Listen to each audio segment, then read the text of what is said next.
Oui, salut, c'est Siro. Donc ce que je te propose aujourd'hui, c'est de travailler une rythmique reggae ou funk, même si c'est pas ton style en fait. Pourquoi?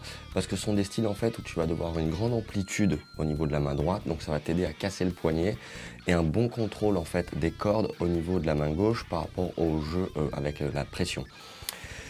Donc on y va, go, je vais me servir comme exemple pour te montrer une rythmique reggae, le morceau I Chase the Devil de Max Romeo. Et voilà, je vais t'expliquer comment ça fonctionne. Donc on va penser la rythmique en croche ou en double croche, selon comment on pense le tempo. Il s'agit de jouer ici au niveau de la main droite en aller-retour, avec de grands mouvements en fait, et l'action de jeu concentrée plutôt sur les cordes aiguës. Ça c'est vachement important parce que sinon on n'a pas la saveur en fait. Donc I Chase the Devil, c'est La mineur, Mi mineur, Ré mineur. On va les prendre tous en barré afin d'avoir vraiment un grand contrôle total du son. Ces trois accords-là existent en haut du manche avec les cordes à vide, mais j'aurai pas le claquant nécessaire ni le contrôle nécessaire. Donc là, je vais le faire, le La mineur 5e case, le Mi mineur 7e case et le Ré mineur 5e case. Enfin, de toute façon, pour démarrer, pour bosser juste un nouveau motif, tu peux bosser juste sur un accord isolé, c'est suffisant et toujours très lentement. Donc on y va lentement pour une rythmique reggae.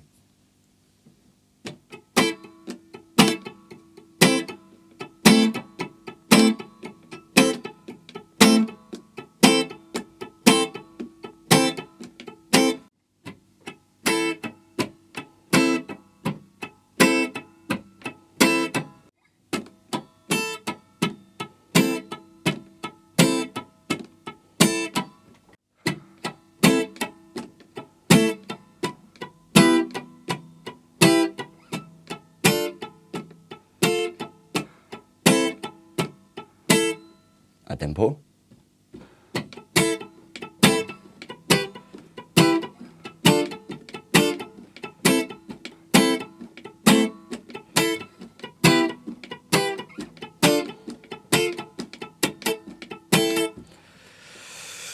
Ce qui est très important, donc, c'est de piquer ton accord, d'avoir une bonne amplitude ici. Il y a un accent forcément quand tu fais sonner l'accord, il faut que ça sonne plus fort que tes étouffés. Alors les étouffés, parfois je les rate, hein, c'est juste des ratés en fait, c'est pas volontaire.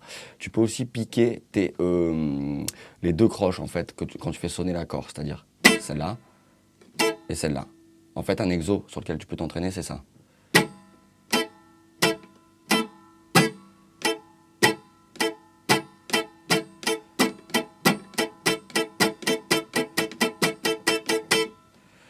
On y va pour le deuxième motif.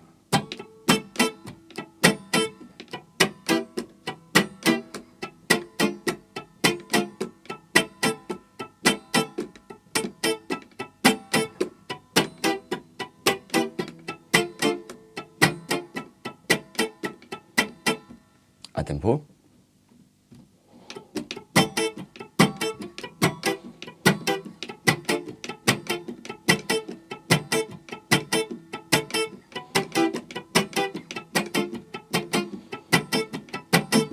Alors l'idée, c'est pas de jouer un motif ou l'autre, c'est de pouvoir mélanger, en fait, donner un peu vie pour pouvoir avoir quelques variantes en fait.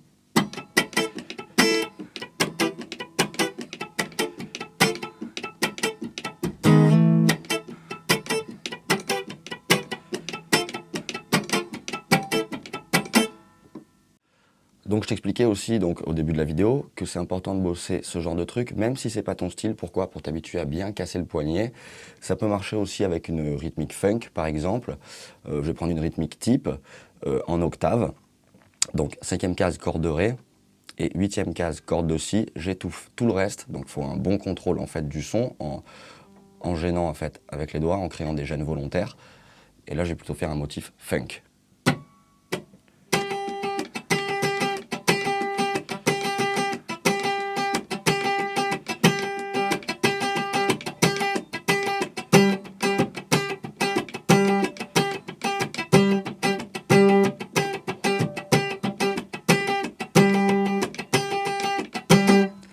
En fait, on se rend compte qu'en maintenant une rythmique ici en double croche, ici en contrôlant bien le son et en mettant la pression pour faire sonner ce que je veux faire sonner, j'ai accès à quantité de rythmiques différentes.